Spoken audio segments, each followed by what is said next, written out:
जिंदगी में खुश रहने के तरीके। मोटिवेशनल कहानी पढ़ें। जब जब आपको लगे कि इस दुनिया में सबसे दुखी इंसान मैं हूँ या जीवन कभी भी परेशानी आए, तो आप मोटिवेशनल कहानी जरूर पढ़ें।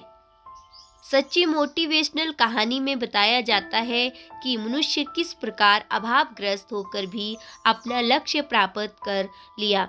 काफी दुखों के बावजूद किस प्रकार वह खुश रहा। इसलिए जब भी समय मिले, हमें अच्छी मोटिवेशनल कहानी जरूर पढ़नी चाहिए। ज्यादा सोच विचार ना करें। यदि आपको जिंदगी में खुश रहना है, कभी भी ज्यादा सोच विचार ना करें। ज्यादा सोच विचार करना एक बीमारी है जो हमें पिछले जिंदगी में ले जाती है, जिसे सोच सोच कर हम दुखी होते रहते हैं। कुछ महिला में ये समस्या ज्यादा होती है जब भी वह फ्री बैठती हैं। जैसे 5 साल पहले मुझे मेरी सासू माँ ने ये बात बोला था, उनको ये बात नहीं बोलना चाहिए। 3 साल पहले मेरे देवर ने मेरी बेइज्जती की थी, उसे ऐसा नहीं करना चाहिए था। इस तरह की बातें सोच सोच के वह अपना जीवन को दुखी करती रहती हैं। इसलिए कभी भी ओवर थिंकिंग ना करें। स्वस्थ रहें, मस्त रहें। बड़े बुजुर्ग कहते थे, पहला सुख निरोगी काया, स्वस्थ जीवन ही सबसे बड़ी सुख होती है। आपके पास करोड़ों की संपत्ति है, लेकिन आपका शरीर स्वस्थ नहीं है, आप कितना भी चाहें खुश नहीं रह सकते। खुश रहने के लिए स्वस्थ रहना जरूरी है। इसलिए अपना स्वास्थ्य पर विशेष ध्यान दें। समय से दैनिक क्रिया करना शुरू कर दें। योगा और व्यायाम को अपने दिनचर्या में शामिल करें। अच्छे खान पान पर भी ध्यान दें।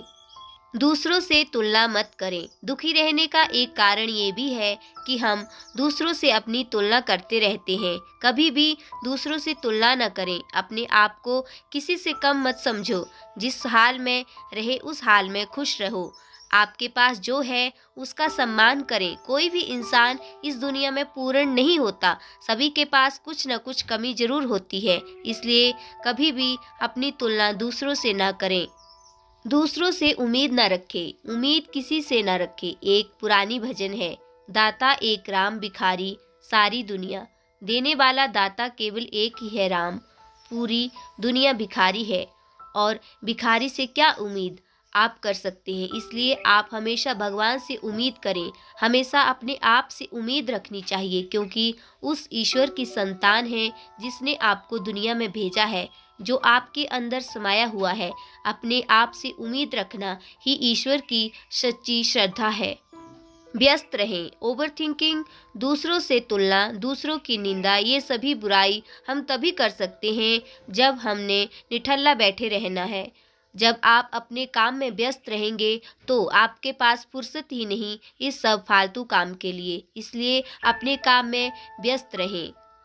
खुद पर विश्वास रखें। जिंदगी आपकी है, आपको अपने आप पर विश्वास रखना पड़ेगा। यदि आप अपने आप पर विश्वास नहीं रखेंगे तो दूसरा आप पर क्यों विश्वास करेगा।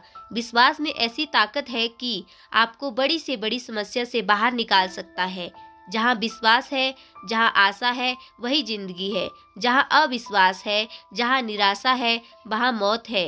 इसलिए अपनी जिंदगी में आशावादी बने। अपने आप पर विश्वास कीजिए। विश्वास के साथ मंजिल की तरफ बढ़े। हमेशा खुश रहेंगे। खुद पर विश्वास नहीं रहेगा तो आप खुश नहीं रह सकते हैं। ज्यादा की इच्छा ना रखें। इस दुनिया में इच्छा अनंत होती है। इच्छा का कोई अंत नहीं है। एक इच्छा पूरी होती है, दूसरी इच्छा जन्म लेती है। पहले एक घर की इच्छा, फिर उससे बड़ा घर की इच्छा, फिर उससे भी बड़ा घर की इच्छा। पहले एक गाड़ी की इच्छा, फिर 2 गाड़ी की इच्छा, उससे बड़ी गाड़ी की इच्छा। ये कभी खत्म होने वाली बीमारी नहीं है। इसलिए इच्छा को सीमित रखें। यदि आप खुश रहना चाहते हो तो ये बहुत जरूरी है, क्योंकि ज्यादा इच्छा ही दुखों का कारण बनता है। अमीर बने। एक कटु सत्य है, सभी गरीब अमीरों से नफरत करता है, लेकिन सभी गरीब अमीर भी बनना चाहते हैं। आपको ये बात स्वीकार करनी होगी कि आर्थिक समस्या अन्य समस्या से बड़ी होती है। आज के समय में आत्महत्या, पारिवारिक कलह जैसी बीमारी की यदि आप जांच करेंगे तो पता लगेगा, इसके मूल वजह आर्थिक समस्या यानी पैसे की समस्या है। अमीर लोग भले ही खुश रहें या ना रहें, लेकिन उन्हें ये आर्थिक समस्या नहीं होती। गरीब के दुखी रहने का मुख्य वजह आर्थिक समस्या ही है, इसलिए अपना आर्थिक स्थिति सुधार करने का प्रयास करें।